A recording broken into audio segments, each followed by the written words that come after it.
The Alpha Sessions.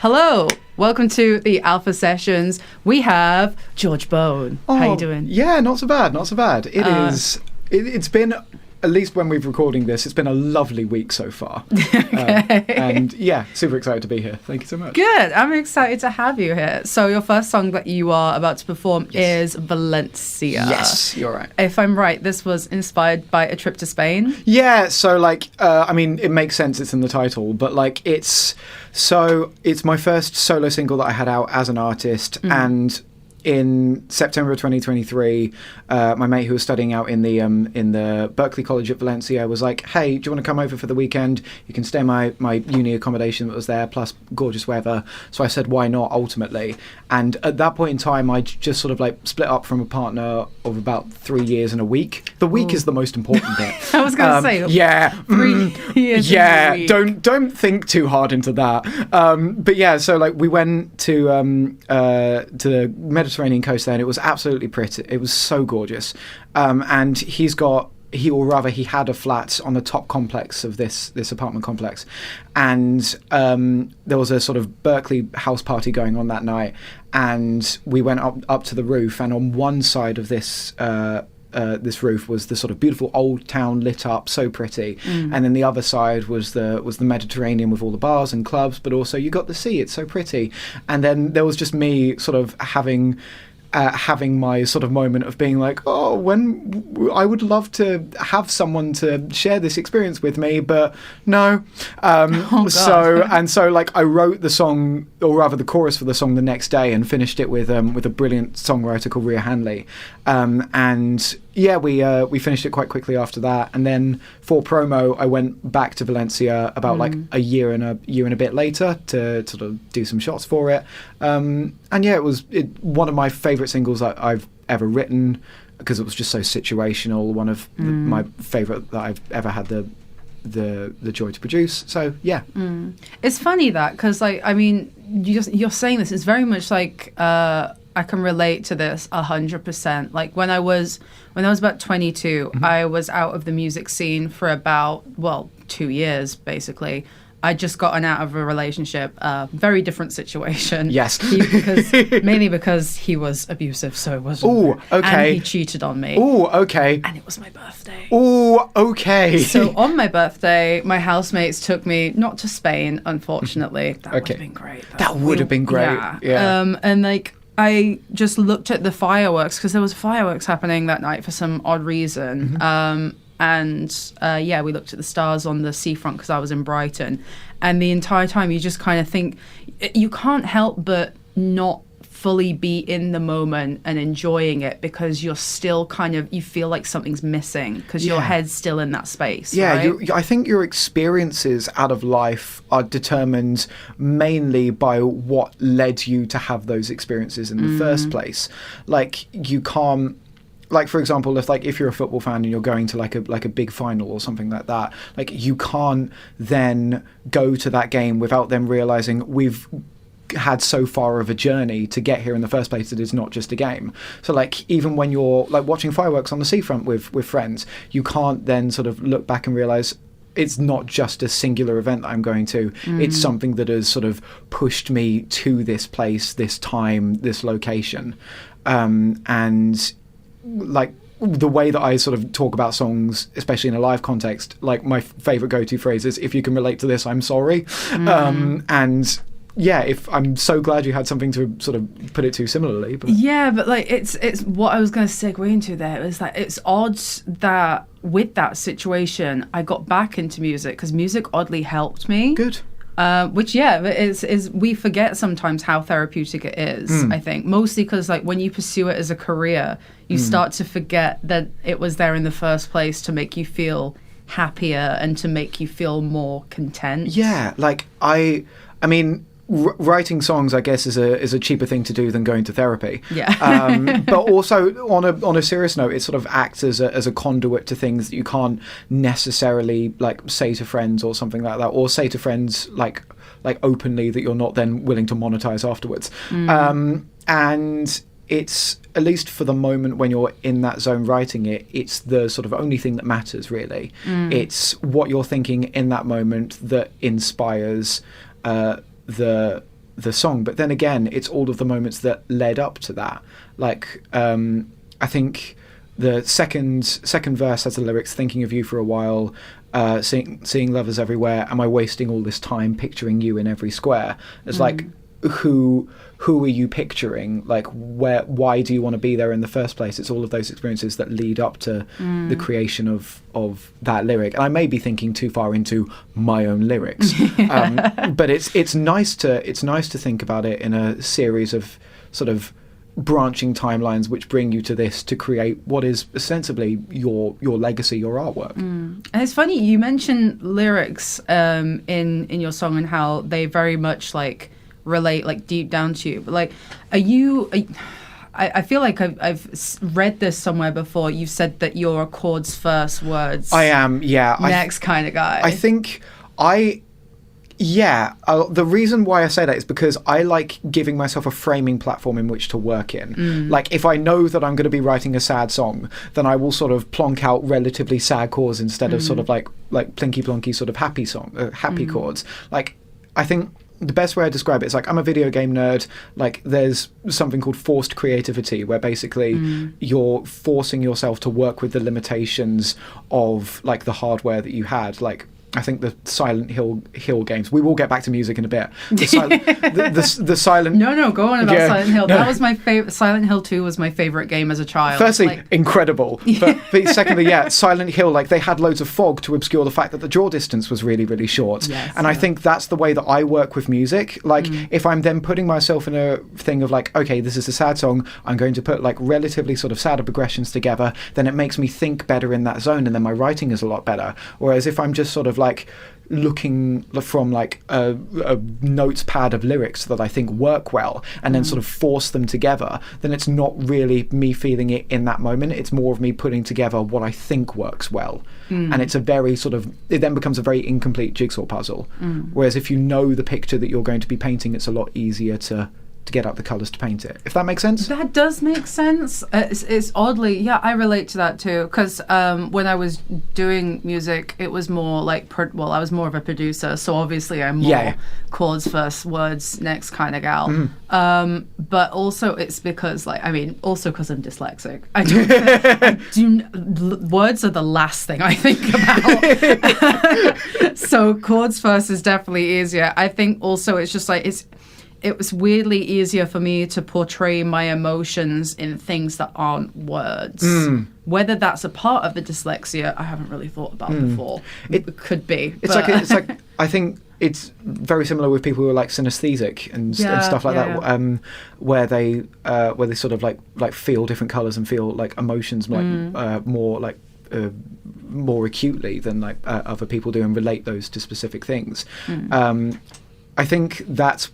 Firstly, I relate to that on the front of like chords first, lyrics second, and the sort of music taking control. Maybe that's just why I'm a big fan of like video game soundtracks as well, because they also then promptly tell a story before you even look at a screen or look at a pixel. And also, it really is there to amplify the user's emotion, because you as a gamer are not actually in the game. No, the music helps you feel like you are. Like the Oblivion remake has just come out, and I love that score. I love it so much, and on the train walking around London, I've been listening to the very peaceful soundtracks, and it's been making me very happy. But also, it sort of then frames how I experience the world around it. Like, if I'm listening to some hyperpop or something like that, or if I'm listening to like an EDM track, then I'll experience walking to work a lot differently than I am tavern music. And I think like that with music as well. Like, if you're then framing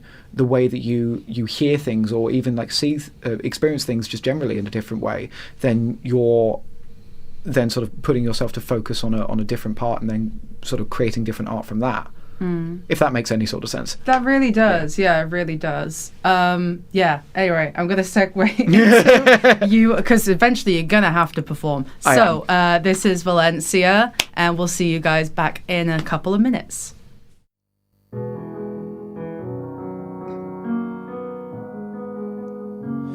I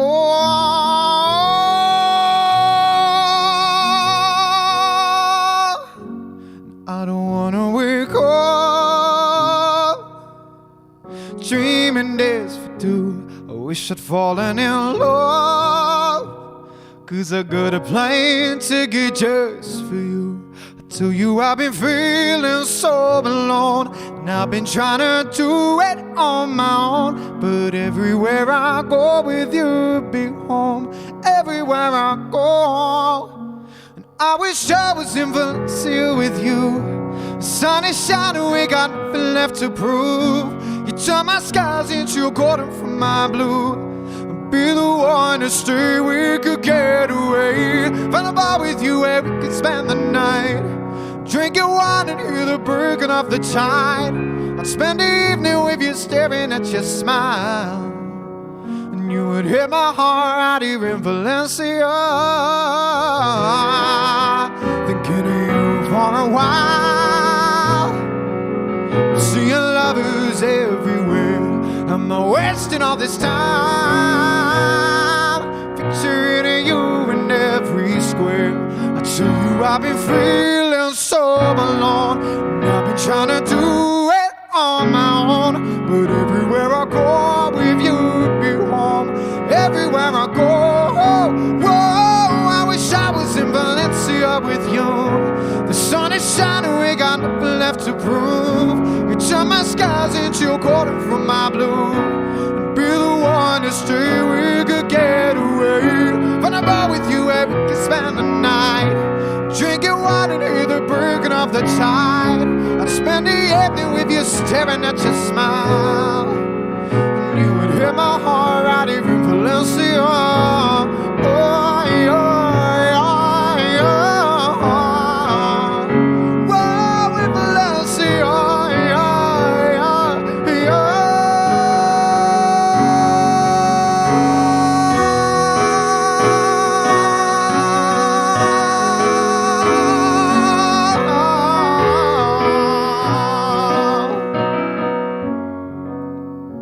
And I wish I was in Valencia with you.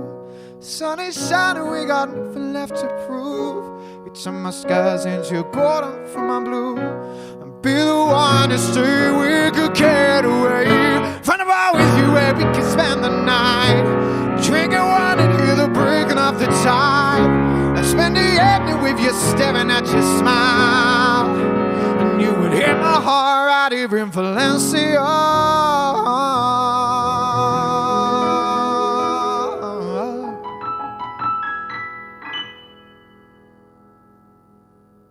The Alpha Sessions. That was amazing. Yeah. Okay. So first of all, I have to say you're okay. I'm gonna say this, and it's gonna sound very weird, but Hit me with it. So the artist that was here before that I interviewed, I told her that her voice sounded like Cher, and I'm gonna tell you the same thing. Hell yeah. But you sound like the male version of Cher to me, and I'm just Ooh. like, am I just hearing Cher everywhere? Is this a me problem? Yeah. Or like, She's here. She's she's Cher's everywhere. within us all. Cher's within us all. Cher's within us all. I heard it, and I don't know. Whenever you do sort of like grit and growl, I kind of hear like an essence of sort of like a Freddie Mercury kind of vibe as well. Yeah, I mean, firstly, thank you for comparing me to Cher. That is And a Freddie Mercury. That is, you know what? I will take both of those as brilliant comparisons. But like, Cher is a new one. I think. No, you've got nothing to apologise about. No, it's how people interpret art, and if you interpret it one way, that's an absolutely legitimate way to interpret it. But like, I think when you've got such like a neutral, ranged voice as Cher does, then it's a lot easier to sort of put your like ideals on it. Whereas if you're then like an operatic singer or someone like that, whether you're like between like bass to soprano, or sort of like castrati or someone like that, then it's a lot harder to relate. Like Cher's in that weird ground where you can also do like a male voice, but also like a relatively like low to mid vocals. Yeah, I'm just so envious of it, but it's also just kind of like very adaptable. Very adaptable. I think because she does the thing with the open vocals, it's very much just like I'm a man's woman. Yes. Also, it's like it's got that soulfulness that it's like she really is like the divine feminine, you know? She's kind of combined all of this in one voice. And you know what? I am a strong, independent female musician. Yeah. You could just maybe give me the famous quote where Cher goes, "Wagon wheel were 2C." I love it so much. Incredible. Like oh my God, it's just perfect when she just comes out with, like, when Christina Aguilera is up there and she's like, "I want to be the next dancer at your burlesque," and she goes, "Wagon wheel were 2C."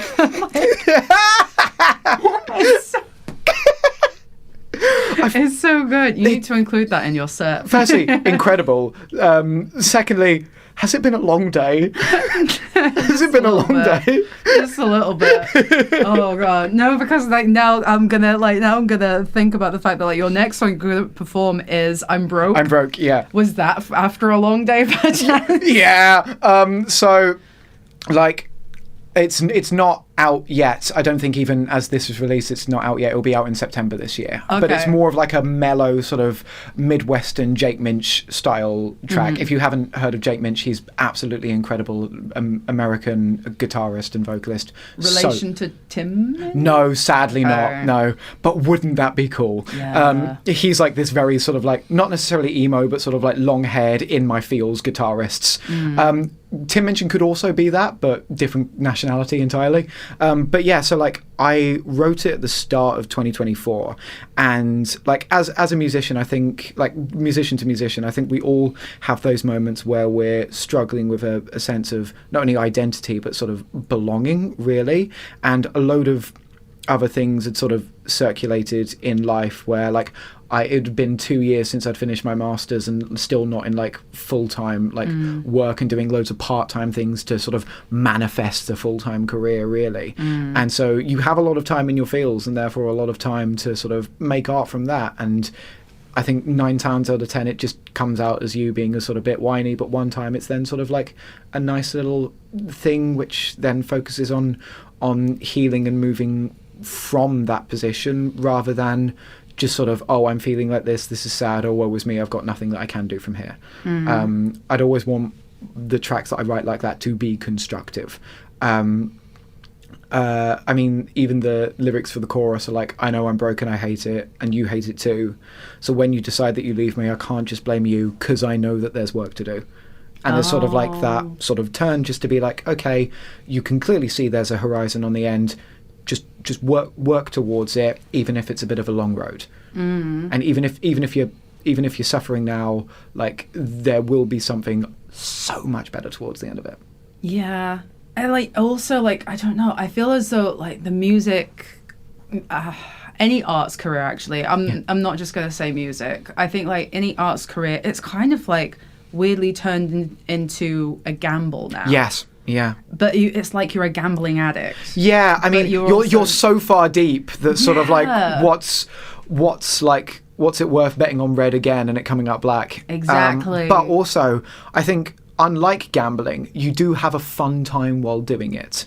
Like, even like if you're just there for doing like covers or something like that, or even if you sort of in your heart of hearts like know that the originals like you do aren't gonna like go anywhere, it's sort of nice then to know that sort of people on at least a micro scale relate to your experiences and want to hear you. Like, even if you can make one person happy out of the people who listen to it, or you can talk to sort of one person. I mean, I can tell this story. My friend Freddie, his mum died in December 2023, a long battle with cancer, and he told me, like, when we had like a drink together a few days after that, he told me, I was like, my mum was so happy that you released music finally, and so happy that you were able to get tracks out there, and it's then very nice to be, however brief, then a part of someone's story and making it better. So regardless of however silly songs you may release, even if it hits one person, then it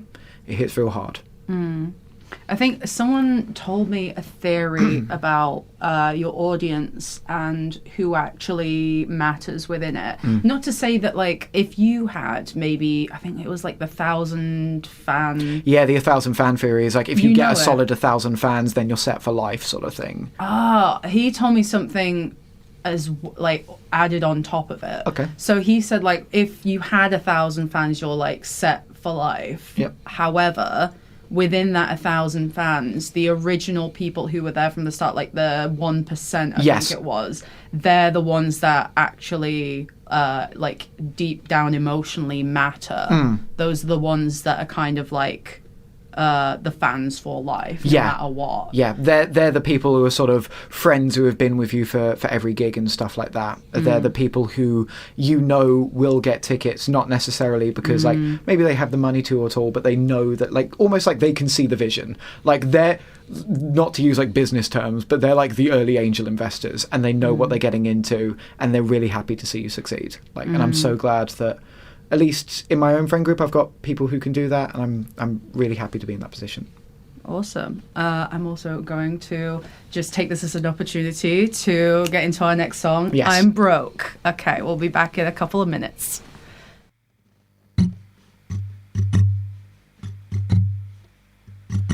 I've been hoping for something to change. It could come to and try to amaze, but the spark's gone. And where can I pray to begin?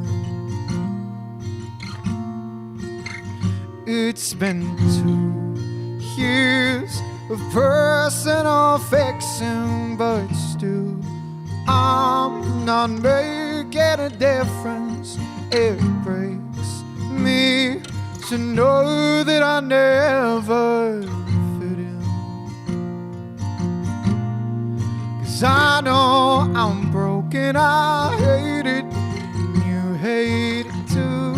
So when you decide that you'll leave me, I can't just blame you. 'Cause I know there's work to do. I had dreams, well, I would be famous and people would know who my name was, but daybreak tells me it's all on my grasp. Now I'm crying, oh, knowing what could be and hoping the people don't see me. The present's a gift, but I'm not letting go of the past. 'Cause I know I'm broken, I hate it, and you hate it too. So when you decide that you leave me, I can't just blame you. 'Cause I know that there's work to do.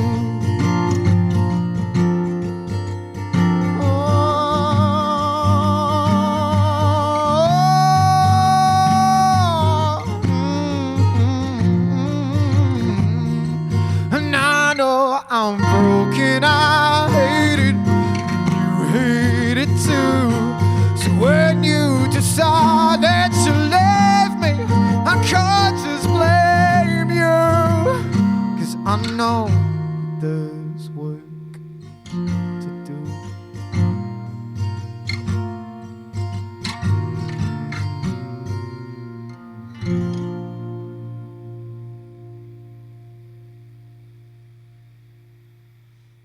The Alpha Sessions. We're back, guys. Very happy to have heard I'm Broke. Am I like are we the first people to hear it? Yes. Like, oh my God.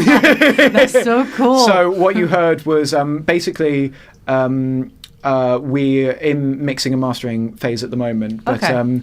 we recorded that in the only day that I could get my friend Josh to record guitars for me because he had to like fly out to Berkeley like 3 days later, and so we did basically all of the production for it in like 4 hours. So what you heard was just the guitar part, but it will be a lot bigger produced from there. Bigger produced, more produced, bigger produced.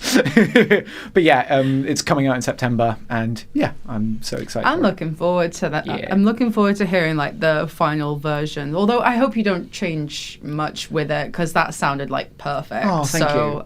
Yeah, but yeah, your next song you're going to be performing is "Till the World Ends." Yes, is that's this one. like a prediction or something? Yeah, I mean, to be fair, I mean, we wrote it on a songwriting camp in Stockholm last year, and we originally wrote it for Teddy Swims, and we had "Lose Control" as basically like the only reference track for it, and we were just we was the final day of the camp. We knew we were going to get sort of apocalyptically drunk afterwards, and so it was one of those things where it's like, let's have a fun time with this session. Instead of getting deep in our feels, let's just do a load of crazy guitar solos. And so we wrote the song, and we were like, okay, an apocalyptic love song. I bet no one's going to come up with that idea. 4 months afterwards, Bruno Mars and Lady Gaga. Die with a Smile. Yeah. Oh my God. Yeah, I heard it in the gym for the first time. I was like, this is us. There was a part of me that died inside of it there, but it was me that ended up top lining over the track, because we were going to send it off to Teddy Swims' label, but by the end of the session we'd done one take over the vocals, and we were like, George, do you want to keep it? I was like, yeah, sure. And so that's how it ended up in my position and not Teddy Swims's. But yeah, that's the sort of story behind the song, and the version that you're gonna hear is an acoustic version that, as of this recording, we recorded last week. Wow. So okay. that's Very the sort fresh. of live acoustic recording, but like the main version is going to be a lot more like electric, have a lot more synths, a John Mayer style guitar solo halfway through. That actually sounds like on brand, though, to be fair. You know, like I feel like if there was an apocalypse and the world was ending, I would be expecting nothing else other than, you know, like bands, songs like Muse to be playing. Going out with a blaze of glory. Like Carry On My Wayward Son, you know, like proper supernatural style apocalypse where you've got the good music. It's the equivalent of all of the like emo rockers imagine the sinking of the Titanic, but just all electric guitars. Like, it's like, gentlemen, it's been an honor to play with you. They're making another Titanic, are they not? Stop it, are they? I think that I read this. What is there more to say? No, but like not the movie, as in the actual Titanic. Oh, they're making a new Titanic. Yes, Titanic 2 Electric Boogaloo. Yes. But with that, with that, maybe instead of the violin players, we should just put Youngblood on it. Or just put My Chemical Also, Romance. For the record, I love Youngblood, and I would actually want to marry that man someday. So maybe we don't put him on the. If we do put him on the Titanic, put him with me, so we'll have no choice but to. Or we could just do like a public shout out to have him on this show. Oh yeah, that would be amazing. That would be really cool. But yeah, Till the World Ends. Yep. So like, what like? Okay, so you say there's like more electric guitars in it and everything. Yes. I have a genuine question about your music. Is there any instrument that you would never use? I've been trying to sneak a lute in there somewhere. A lute? Yeah, a lute. My friend James, who I've known from like, we did like a youth group together. I was in that youth group for 13 years when I was younger. He keeps messaging me every time a song comes out. It's like, I really like the song. Where's the lute solo? And so. And so you want to do that just to. Yeah, I want to appease this one Welsh guy, just to be like, James, the lute is here. But I would want to use as much musical instruments as I possibly can, because like I think I never want to stick to a specific genre or specific like musical brand, until it's the point where like, okay, people like this a lot, because like Lizzo, concert flautist, it took her 8 EPs before she eventually settled on like the pop sort of like rap artist that she is at the moment. Like, you go through a massive amount of transformation, not only as a person but as an artist as well. And I think if people want to listen to my discography afterwards, Valencia is different to 1-2 Summer Fling, which is different to Go On Without Me, which is different to What a Beautiful Monday, which will be different to I'm Broke. And like, I never want to stick myself to one specific genre, because I want then on a very egotistical point of view, I want to maximize the amount of audience that I have. And if people like the dance song that's got 160,000 streams, that's great. They can then like me as like for that song. If they like the sort of chord changes in Valencia, great. They then like me for that stuff. And then I sort of get a wider audience range from there. And so, like, this period is not only sort of getting music out, but also experimenting with the sounds as well. And if people want lutes, then I will give them a medieval breakdown. This is an official announcement. If you want the lute, I'll give it. Yeah, you. I will make an entire EP just with like record it at Ren Fair or Medieval Fair at some point in time, but just with medieval instruments of my own songs. If you don't experiment, you're never going to fully know who you are. No, exactly. Like, I think the 2022 version of me that wrote Valencia is a lot different to the 2025 me that I am right now. Like, I'm in an entirely different headspace. But also I'm very happy that that song existed, because it's one of the things that sort of marks progression and it marks sonic progression as well. I think in the same ways that people have like tattoos and stuff like that, they can then have tattoos that sort of they don't necessarily agree with or like fully realize now, but they did when they were at that point in time getting it, and they sort of relate to that experience and are sort of comforted with the fact that, oh, I can sort of go back to a previous version of myself and see what I was thinking. Yeah, I think like making music and especially releasing music is kind of like a tattoo. Yeah. Because it's like you're marking a point in time, even if you're making a completely different genre to what you were before, and saying completely different things. Like, I think Hayley Williams referenced this before when it came to Misery Business. She wouldn't perform it live now, but obviously she's not gonna like disown the song or hate it, because it's who she was. It's a part. Then. It's a part of her, stamp. regardless. Yeah. Does she agree with what she's saying in the song anymore? Of course not. She's literally just slut-shaming a woman for wanting to be with a guy that she just so happens to fancy. And it's like, that's just like not feminism in any way. No, but like I also feel it's like a ship of like Thebes sort of conversation, really. Like if like do you know the concept of the ship of Thebes? No, I don't. So it's like if you take a ship and then replace every plank of it one by one, until you've got then two ships that you can then make out of, which is the original ship. And I feel like that's the same with like artists, I think, because you're going through loads of different stages of progression that at some point in time you look back at your own work and maybe you can't relate to it, or maybe it's sort of related too much, but is it the same you? And then you've got to sort of have that conversation with yourself to be like, does it still represent me? Does it not still represent me? But also it is a part of you that still existed or sort of still exists within you. I think Lizzie McAlpine, when she was doing the sort of promotional tour for Older, she was like, if you're just here at my concerts for ceilings, then get out. Like, if you're just here for this one song that went viral and that made a trend, then get out. And it's absolutely her opinion to sort of have that about her, because like the song went mega viral and it's sort of the defining one. But if people just want to go for her and not embrace all of the other songs that she's got of potentially different genres, and then her new work that she has made just for other people to like, then like where does it then represent Lizzie McAlpine? In the same way that One More Time, which was my first like release as an artist and it was a dance track, like where does it represent me? It represented me as an artist at that time. It does not represent me now. Like, that's a very, interesting. very philosophical conversation. Very philosophical for a philosophical song you're about to perform. Yes. So anyway, so this is Till the World Ends, I guess. Which we're very on brand. With this philosophical conversation. So this is Till the World Ends. We will be back in a couple of minutes.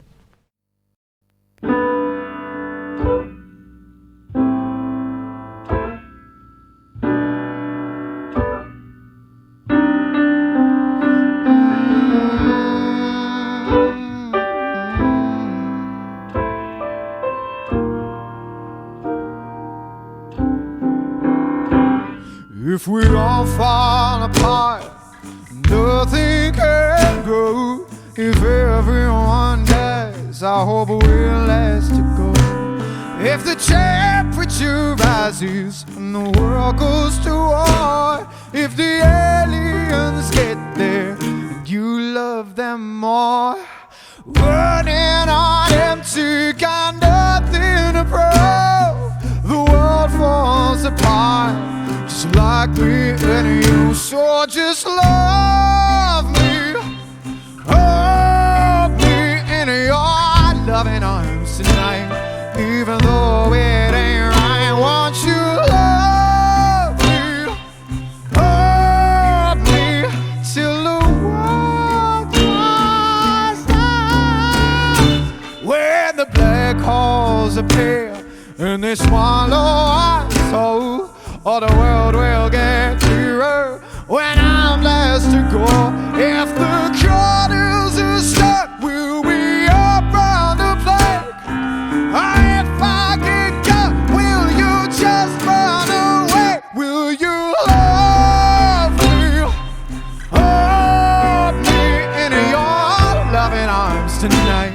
Even though it ain't right, won't you love me, hold me till the world just comes?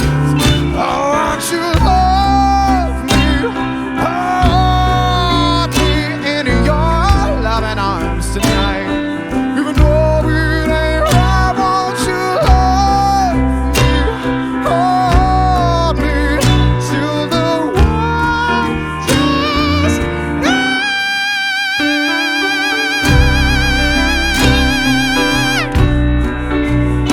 no,